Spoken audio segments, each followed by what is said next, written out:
जय गुरुदेव। भ्रम का भूत। संसार में बहुत कम ऐसे भाग्यशाली जीव हैं जो जीवन में कभी शारीरिक, मानसिक तथा आर्थिक रोग का निशाना न बने हो, परंतु अधिकतर तो ऐसे जीव हैं जो किसी न किसी रोग के रोगी अवश्य होते हैं। देव कृपा से जो शारीरिक रोग से मुक्त हैं, उन्हें भ्रम, शंका और संचय रूपी रोग पकड़े हुए हैं।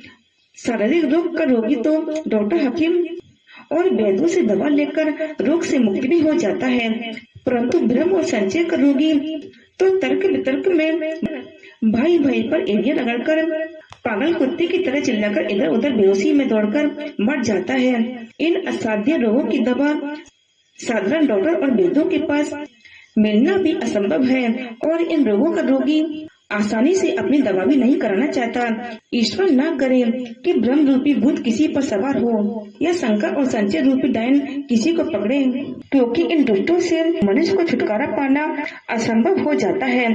इन रोगों की दवा केवल अनुभवी विवेकी व्यक्तियों के पास मिल सकती है, या उन संत महात्माओं के पास जिनको योग और ज्ञान के द्वारा प्रत्येक जीव की उत्पत्ति, उसके भिन्न भिन्न योनियों में भ्रमण करने के स्थान तथा उनके कुकर्मों सुकर्मों का पता रहता है, जो अपने दिव्य दृष्टि द्वारा जीवों के प्रत्यक्ष और गुप्त कार्यों को देखते रहते हैं। परंतु दुख तो इस बात का है कि ऐसे रोगी उन डॉक्टरों के पास जाते ही नहीं जहां उनके रोगों की अचूक औषधि मिलती है।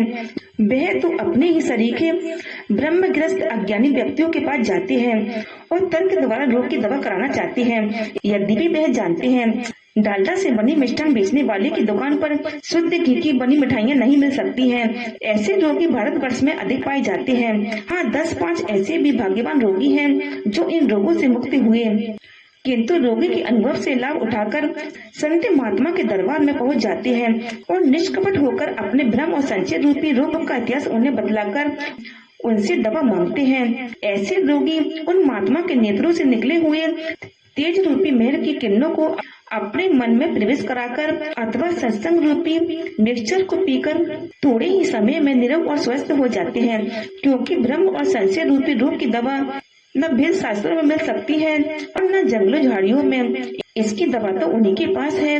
उन्हीं के पास एक ऐसा एक्सरा होता है जिसके द्वारा वह सभी गुप्त रोगों को फोटो में देख लेते हैं और उपदेश रूपी संजीवनी पिलाकर सदा के लिए अमर कर देते हैं। मान लीजिए कि किसी को इस बात का भ्रम हो गया कि किसी ने उसके खाने में जहर मिला दिया है, तो उसका भ्रम यह कहने से तो मिटेगा नहीं कि ऐसा होना संभव नहीं। तुम्हारा कोई दुश्मन नहीं जो ऐसा करे। तर्क करने में भी उसका संशय नहीं मिटेगा। उसका भ्रम तो तभी जाएगा, संशय तभी मिटेगा जब कोई होशियार डॉक्टर उस भोजन का विश्लेषण करके उसे खिला दे या किसी व्यक्ति को खिलाकर उसे दिखा दे। यह दोनों उपाय कोई साधारण डॉक्टर नहीं कर सकता।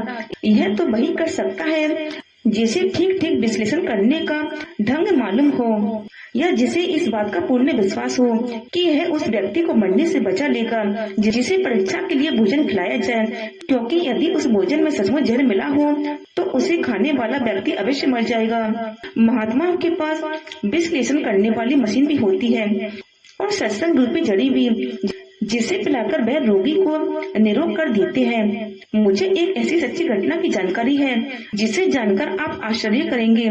इसी प्रदेश के एक बड़े शहर में एक होम सर्जन रहते थे और एक सचिव। दोनों में बड़ी मित्रता थी, किंतु एक दिन अनबन हो गई। दोनों एक दूसरे से बदला लेने का मौका ढूंढ रहे थे। एक पार्टी में दोनों की भेंट हुई। डॉक्टर ने अच्छा मौका देखा और सचिव के पास जाकर कहा, भाई तुम्हें कौन सा रोग हो गया? तुम्हारी सूरत में इतना परिवर्तन कैसे हो गया? अरे भाई, मुझसे तुमसे किसी बात पर अनबन हो गई थी, तो इसका यह मतलब नहीं कि तुम बीमार पड़ जाओ और मुझे सूचना तक न दो।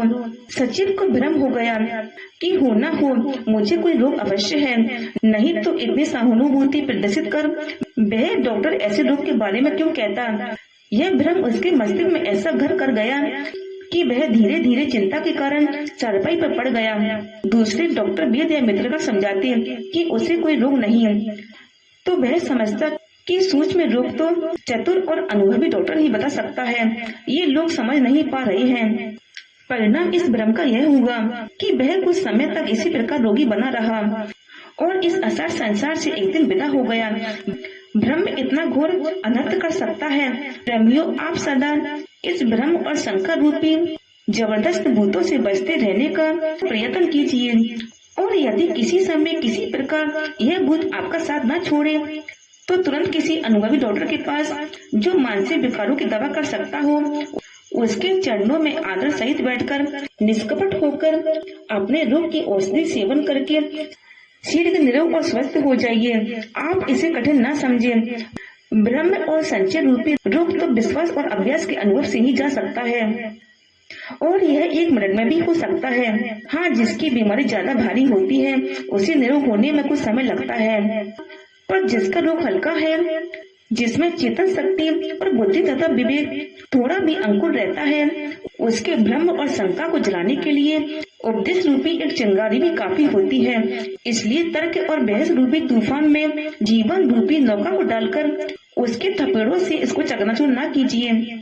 और किसी दूसरे के प्रति आपको भ्रम और शंका हो गई हो तो उसको लेकर स्वयं परेशान न हो।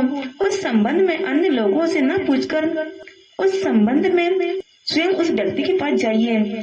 उसके समीप रहने और उसके प्रत्येक कार्य को अपनी आंखों देखने तथा विवेक और बुद्धि द्वारा उसका निराकरण करके उस यथार्थ को जानने की कोशिश कीजिए। आप अवश्य भ्रम और संचय रूपी रोग से निरोग हो जाएंगे और दूसरों को भी निरोग बनाएंगे।